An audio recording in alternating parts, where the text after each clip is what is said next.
대화 한번 볼까요? 트원과 대리님의 대화예요. 대리는 네, 지난 1강에서 여러분들이 조금 배웠지만 사원, 가장 밑에가 신입사원 사원, 그 다음이 대리, 뭐 주임도 있고, 그래서 바로 위에, 그렇죠? 아주 높은 사람은 아니고 나보다 몇 년 앞서서 들어온 어떤 선배님이죠. 그래서 대리님 지금 바쁘세요? 괜찮아요. 무슨 일이에요? 직장에서는 아주 친하면 반말도 쓰겠지만 이렇게 존댓말을 쓰는 것이 좋습니다. 네. 비품을 신청하고 싶은데 어떻게 하면 될까요? 여기 비품 신청서를 작성해서 총무과에 제출하면 돼요. 네. 신청서를 직접 가서 제출해야 돼요. 직접 가서 하는 경우도 있겠죠. 되긴 하지만 온라인으로. 우리가 회사는 보통 인트라넷이라는 이렇게 회사 내부의 어떤 그 인터넷망을 함께 씁니다. 그래서 그 안에서 서로 업무를 주고받고 모든 것을 처리하죠. 보통 그래요. 물건을 생산하는 어떤 공장, 이런 만드는 그런 곳 현장 말고 일반 사무실에서의 이야기가 되겠죠. 또 일반 그 공장이나 생산 라인이라고 하죠. 그런 물건을 만드는 곳에서 또 쓰는 말들이 또 따로 있고 어쨌든 이런 건 기본적인 거니까 우리 알아봅시다. 자, 그리고 온라인으로 신청하는 게 편리해요. 네, 아 그렇군요. 여기서 끝나면 안 되죠. 물어봤는데 대답을 해줬어요. 자기 일도 바쁜데 이렇게 가서 물어보는 거 실례예요. 그렇죠? 그러니까 인사를 꼭 해주셔야 돼요. 알려주셔서 감사합니다. 또 뭐 지금 바쁘세요? 바쁘신데 죄송합니다. 이렇게 먼저 인사는 무슨 일이든 시작입니다. 인사말을 주고받아야 돼요. 네, 알겠습니다. 여기 가면 안 돼요. 그럼 어때요? 저 사람 예의가 없네. 다음부터는 안 가르쳐줘야지. 이럴 수 있어요. 그래서 중요합니다. 자, 그러면 어떤 단어, 모르는 단어들이 조금씩 있었죠. 비품, 이미 다 알았어요. 신청. 내가 쓰려면 신청을 해야죠. 뭔가를 자기가 원하는 것을. 그 다음에 작성, 제출, 직접. 네. 그 다음에 편리하다. 뭐 이건 너무 쉬운 거지만. 네. 하나씩 알아보겠습니다. 자, 비품과 신청을 같이 할게요. 자, 비품을 신청하고 싶은데 어떻게 하면 될까요? 사무실 비품은 총무과에 신청을 하세요. 총무과, 총무부. 회사마다 좀 다를 수도 있겠지만 총무부라고 하기도 하고 과를 쓰기도 합니다. 총무과 뭐 이렇게 이거는 뭐 꼭 똑같은 이런 말이 아니기 때문에 근데 총무부서는 어디나 있어요. 그래서 뭐 영업부 같은 경우는 밖에서 외부 사람들과의 어떤 그 비즈니스가 된다면 총무부서는 직원들 사이에서의 내부적인 외부와 내부의 그 업무가 다르겠죠. 그래서 총무부에 신청을 하세요. 자, 여기서 소모품이 회사에서 사무실에서 쓰는 물건들이 비품이 있고 소모품이 있습니다. 제가 요거는 얘기를 안 했지만 소모품은 계속 쓰면 없어지는 것들. 컴퓨터 프린터를 하면 프린터에 그 종이 있죠. 종이는 계속 없어지죠. 소모되다는 없어지다예요. 그래서 쓰면 없어지는 거. 뭐 이런 펜이나 그렇죠? 이런 것들도 다 쓰면 없어지는 거죠. 이런 것들은 소모품이에요. 그 다음에 비품은 준비되어 있는, 구비되어 있는 뭐 책상, 뭐 의자, 컴퓨터, 뭐 키보드, 뭐 에어컨, 뭐 모든 것들 그렇죠? 없어지는 건 아니죠. 그런 것들은 비품. 그래서 뭐 책꽂이, 책을 꽂아놓는 책꽂이 뭐 이런 것들도 있겠고 그래서 소모품과 비품이 좀 다르죠. 자, 신입사원은 비품과 명함을 함께 신청해 주세요. 네. 회사에 들어가면 명함 아시죠? 명함. 자기 이름, 직위 그리고 연락처가 이렇게 있는 명함. 그렇죠? 명함입니다. 어떤 회사는 여기에 사진도 이렇게 있는 경우도 있더라고요. 보통은 사진 없죠. 그 명찰 달고 다니는 그 이름표가 있죠. 자, 명함부터 만듭니다. 그런데 이거는 무조건 뭐 다 주는 게 아니라 신청을 합니다. 보통 회사에서는 그래서 명함을 신청을 해야 돼요. 자기 이름, 그 다음에 자기 연락처, 또 회사 연락처가 있겠고 휴대폰 번호가 있겠고 그래서 비품과 명함을 함께 신청해 주세요. 신청하다. 신청하면 나중에 나오죠. 회사 독서 모임에 신청했습니다. 하고 싶어서 신청했어요. 어떤 물건을 받기 위해서 신청하는 것도 있지만 내가 어떤 모임에 들어가기 위해서 지원하는 거죠. 지원했습니다. 이런 것도 있을 수 있겠죠. 지원하다. 그렇죠? 그 다음에 뭐 토픽 시험을 볼 때도 우리가 원서 접수를 하죠. 그래서 그런 것도 뭐 지원을 하다 이렇게 쓸 수도 있겠고 어쨌든 내가 원하는 것을 하기 위해서 하는 행동들이 되겠죠. 그래서 어떤 모임에 들어가기 위해서도 신청을 하다. 또 뭐 비품 신청을 하다. 아시겠죠? 자, 다음 작성하다는 쓰다죠. 쓰다. 어떤 뭐 보고서를 쓰다. 또 뭐 신청서를 쓰다. 그것을 작성하다라고 합니다. 여기 비품 신청서를 작성해 주세요. 그 다음에 입사 지원서를 작성하고 있습니다. 쓰는 거죠. 자기소개서를 잘 작성해야 합격할 수 있습니다. 그러면 작성하다가 쓰다라고 했어요. 그러면 쓰다도 같이 바꿔볼까요? 여기 비품 신청서를 써주세요. 입사 지원서를 쓰고 있습니다. 자기소개서를 잘 써야 합격할 수 있습니다. 맞습니다. 그래서 쓰는 거예요. 글씨를 쓰는 거. 그래서 이것이 작성입니다. 어떤 원서를 작성하는 거. 토픽 지원서, 토픽 원서를 작성하다. 네. 그래서 작성하다 아시겠죠? 물론 작성은 한자어죠. 쓰다는 고유어가 됩니다. 그래서 보통은 한자어와 고유어가 같이 있는 경우도 있고 한자어만 쓰는 경우도 있고 그래서 한국어에서 한자어의 그 퍼센트가 가장 크다고 했어요. 여기도 뭐 비품 신청, 작성, 총무과, 뭐 제출 모두 다 한자어예요. 네. 근데 한자 글자는 쓰지 않아요. 저도 잘 몰라요. 읽을 수는 있는데, 네. 자, 한자를 쓰는 그 동양의 그 한자 문화권이 보통은 세 나라를 말하죠. 한국, 중국, 일본. 그런데 같은 한자, 중국의 한자지만 중국이 가장 많이 바뀌었다고 해요.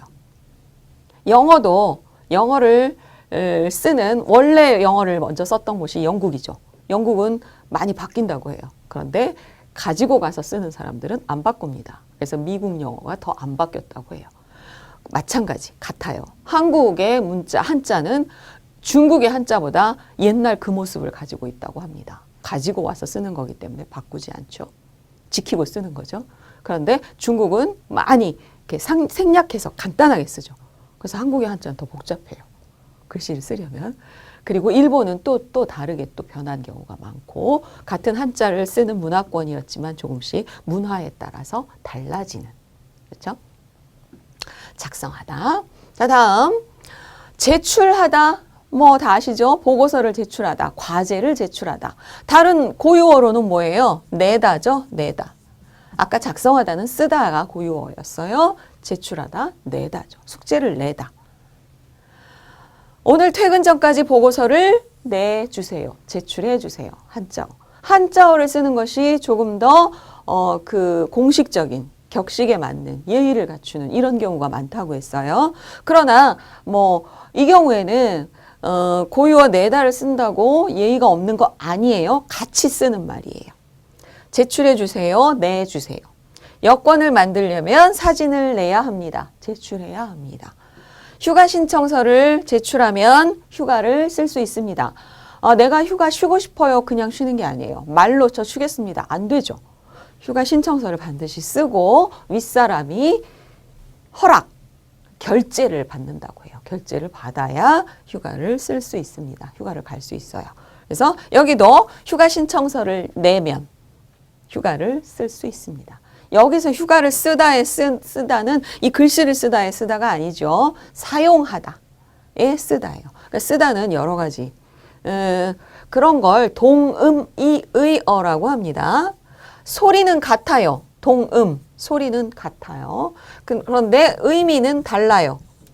동음이의어가 아주 많아요. 한국어에는 특히. 그래서 쓰다 여러 가지의 뜻이 있죠. 그래서 물건을 쓰는 거, 사용하는 것도 쓰다. 글씨를 쓰는 것도 쓰다. 모자를 쓰는 것도 쓰다. 네, 아시죠? 자, 다음. 신청서를 내가 직접 가서 내야 돼요? 제출해야 돼요? 직접 가도 되긴 하지만 문법 배웁니다. 지만이 있는데 여기 기니 또 있어요. 그렇죠? 온라인으로 신청하는 게 편리해요. 네, 회사 인트라넷이라고 하죠. 자, 그렇군요. 알려주셔서 감사합니다. 네, 여기는 요거 동사가 2개 붙어 있는 거는 띄어 쓰는 경우가 많습니다. 그래서 알리다와 주다가 2개가 붙었어요. 그래서 알려주다, 주다는 띄어 쓰기를 합니다. 한 단어로 쓰는 것도 몇 개가 있지만 보통은 내주다 띄어 쓰셔야 돼요. 자, 이렇게 직접 방문, 찾아가는 것, 직접 방문해 주셔서 감사합니다. 여권을 찾으러 직접 가지 않고 다른 사람이 가도 됩니다. 그럴 때는 다른 사람이 간다는 위임장이라는 게 있어요. 그게 있어야 돼요. 무조건 대신 가는 건 안 되고. 네, 그 다음에 직접 안 가고 전화로 신청해도 됩니다. 직접 가지 않고 온라인으로 신청해도 됩니다. 인터넷으로 신청해도 됩니다. 그렇죠? 직접. 그럼 직접의 반대말은 간접. 그렇죠? 그래서 이라고 하다, 으라고 하다 이런 것들 간접이라고 했죠. 직접이 아니라 간접. 한번 다른 걸 거쳐서. 그렇죠? 직접. 다음 편리하다는 너무 잘 알죠. 불편하다. 반대말 편리하다. 네, 편리하다. 편의시설이란 말을 쓰죠. 여러 사람들이 쓰는 편리하기 위해서 쓰는 편의시설. 그래서 집을 구할 때는 주변에 편의시설이 있어야 돼요. 뭘까요? 병원, 우체국, 은행, 마트 이런 것들이 편의시설. 그거는 생활을 편리하게 만들어주는 시설이라는 뜻이에요. 편리하다. 집 앞에 24시간 편의점이 있으면 편리해요. 그렇겠죠. 24시간. 한국은 24시간 영업하는 데가 많아서 너무 좋아요. 특히 서양권에서 온 학생들이 많은 이야기를 합니다. 우리나라는 6시, 8시만 넘으면 밥 먹을 곳이 없는데 한국에는 밤 12시에도 밥 먹을 곳이 있어요. 너무 좋아요. 좋습니다. 24시간 편의점. 그 다음에 출퇴근은 지하철로 하는 것이 편리합니다. 왜요? 버스는 버스만 다니는 차선도 있기는 하지만 차들이 많아서 특히 한국의 서울은 차가 너무 많아요. 인구가 많아서 출퇴근 시간에는 길이 너무 막히죠. 그래서 지하철로 출근하는 것이 출퇴근은 편리합니다. 근데 지하철도 많아요. 사람이 힘들어요. 출퇴근 시간. 요즘은 휴대폰으로 편리하게 쇼핑을 합니다. 그렇죠? 휴대폰으로 모바일 쇼핑 아주 많이 하죠. 직접 가서 하는 것보다 장단점이 있습니다. 여러분들 토픽 쓰기 문제에서 풀어본 경험도 있을 거예요. 모바일 쇼핑의 장단점을 쓰시오. 아시죠? 뭐가 나쁘지? 뭐가 좋지? 생각해 보세요. 네, 편리하게 휴대폰으로 쇼핑을 합니다. 자, 그럼 문제를 한번 풀어봅시다. 비품 신청, 작성, 제출, 직접 편리. 기억하죠? 편리하다. 같이 써도 되고. 자, 여권 무엇을 하려면 어떻게 해야 합니까? 여권은 비품 아니고 신청이죠. 그렇죠? 여권 신청을 하려면 어떻게 해야 합니까? 여권 신청서를 작성해 주세요. 이렇게 나오죠. 자, 보고서를 쓰는 것이 다 끝나면 알려주세요. 어떻게 할까요? 보고서 작성이 되겠죠. 제출도 쓸 수 있겠지만 보고서 제출이 다 끝나면 제출이 다 끝나다 어딘가 좀 이상해요. 그냥 제출을 하면 이렇게 되겠죠. 제출을 하면 알려주세요. 이렇게 되는데 제출을 하는 게 내는 건데 다 끝나다 조금 이상합니다. 그래서 제출보다는 작성이 맞아요. 그래서 보고서 작성이 다 끝나면 알려주세요. 휴대폰으로 많은 것을 할 수 있어서 어때요? 편리해요. 그렇겠죠. 이제 휴대폰, 특히 스마트폰 없으면 어떻게 살까? 참 그렇겠죠. 스마트폰이 이렇게 많이 쓰게 된 건 10년? 도 안 됐죠. 10년 정도. 그런데 그전엔 어떻게 살았을까요? 그렇죠? 이제는 스마트폰, 휴대폰 없으면 못 살죠. 네, 모든 걸 다 할 수 있으니까. 그만큼 중요하죠. 휴대폰. 자, 그래서 편리해요. 자, 은행에 어때요? 가지 않다? 은행에 어떻게 가요? 직접 가지 않아도 됩니다. 요즘은 폰 뱅킹, 모바일 뱅킹 많이 하죠. 그래서 은행에 직접 가지 않아도 됩니다. 점점 미래에 사라지는, 없어지는 직업 중에 은행원도 나온대요. 사라지는 직업이 많이 있죠. 이제 사람이 필요가 없고, 네, 그 모든 걸 기계가, 인터넷, 컴퓨터, 또 이제 로봇, AI, 네, 무서워요. AI가. 그렇죠? 안으로 들어가려면 신분증을 제출해야 합니다. 신분증 내야 합니다. 도서관이나 이런 곳 있죠. 미리 이렇게 그 회원 가입을 하지 않으면 신분증을 내고, 네, 맡기고 들어가는 거죠. 그다음에 회사 비품은 직원들이 함께 사용합니다. 소모품도 그렇죠. 회사에서 쓰는 어떤 물건들은 모든 직원들이 다 같이 쓰는 물건이에요. 그러니까 뭐 컴퓨터, 프린터, 복사기 이런 것들은 네, 같이 쓰는 거니까 내 물건처럼 네, 소중하게 아껴서 써야겠죠. 자, 이제 이 단어들 여러분들 어려운 단어 아니니까 이 경우에 자, 단어의 뜻을 외우려고 하지 말고 단어의 예문, 그 상황으로 여러분들이 기억을 하셔야 편해요. 아시겠죠?